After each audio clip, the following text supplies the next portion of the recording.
हमारे तक वो वीडियोस भी आई हुई हैं जिस तरह ये वो नहीं होता कि लिटरली ग्राइंड कर रहा है, घंटों घंटों ग्राइंड कर रहा है। एट एन एवरेज उस वक्त कितनी बॉल्स पर डे खेली होंगी, थ्रो डाउन्स और ये सारा कुछ? यार मतलब मैं 4 से 5 घंटे बैटिंग करता था, हाँ मतलब सुबह करनी, और जून जुलाई की बात कर रहा हूँ, मतलब सुबह 2-3 घंटे और शाम में 2-3 घंटे, तो 1000 बॉल तो होती होंगी यार, इससे कम नहीं होती होंगी, है ना। और ये अब ये वही बात है ना कि हमें पता है क्योंकि ये उस रूटीन से गुजरते हुए आए, तो मतलब उस बंदे टाइम का पे काम ऐसा नजर था, आता है यार। उस टाइम पे मतलब मेरे ना, मैं शॉर्ट्स में बैटिंग करता था और पैड्स पहनता था, तो इतने पैड्स पहने होते थे कि मतलब टांग पे टाइन लाइंस नहीं होती, वो जो स्टैब्स की टाइन वो होना शुरू हो गई, मतलब इस तरह की वो साफ था, इतनी बैटिंग करता था।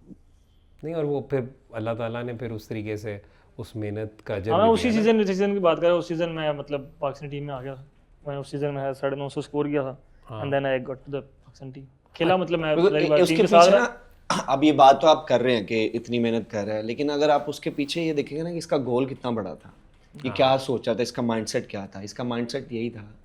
कि I want to play on highest level, I want to represent my country. और जब ये सीज़न में आया है, तो जब आप एक प्लान करके आते हैं, जब आप इस विजन के साथ आते हैं कि नहीं, मैंने कुछ I want do something different, तो वो फिर आपको नज़र भी आता है। तो उसी सीज़न में I think he is play everything. मैं आपको मतलब इसको पता नहीं याद होगा कि नहीं याद होगा, हम लोग कराची में वो सीज़न था, मतलब सारा सीज़न कराची हुआ था, वो कोविड था ना, तो मैच खत्म होता था 6-7 बजे, 6 बजे तक हम वापस आते क्योंकि यूबीएल में मैच था। और ये इन द जिम, हाँ, स्टेट जिम पे आते थे, और मैं और ये जिम में मतलब खाली है ये, मैं और ये जिम में होता था बस, और वो जिम में होता ही नहीं था, मतलब मैच से वापस आके सारे अपने रूम में आते थे और हम दोनों जिम आते थे, कोई तीसरा था ही नहीं, मतलब जिम खाली होता था और हम दोनों जिम कर रहे। And I was coming back from the injury, back injury के बाद जब वो वाला अपनी सारे वो वर्कलोड और सारी चीज़ें उस वक्त मैनेज करते। अच्छा मुझे सलमान ने यहाँ पर भी आपने क्योंकि वाली बात की ना, ये बात तो की अपनी क्रिकेटिंग जर्नी में किसी को आप क्रेडिट देना चाहें, किसी को आप एक्नॉलेज करना चाहें जिसने आपको शुरू में, क्योंकि यूजुअली ज़्यादा जो बंदे को शुरू में मोटिवेट करता है वो पहले कोचेज़ ही करते हैं और उसके बाद वाले करते हैं। तो आप सर मल्टीपल टाइम्स, मुझे हमारे जो क्लब के कोच हैं मलिक सर, मुझे ऐसा लगता है कि अगर वो मेरी लाइफ में नहीं आते तो आप probably would not have sitting है, मैं मतलब इस तरह का एक्टर नहीं बन पाता, क्योंकि वो जो उन्होंने बचपन से अभी तक वो मुझे जो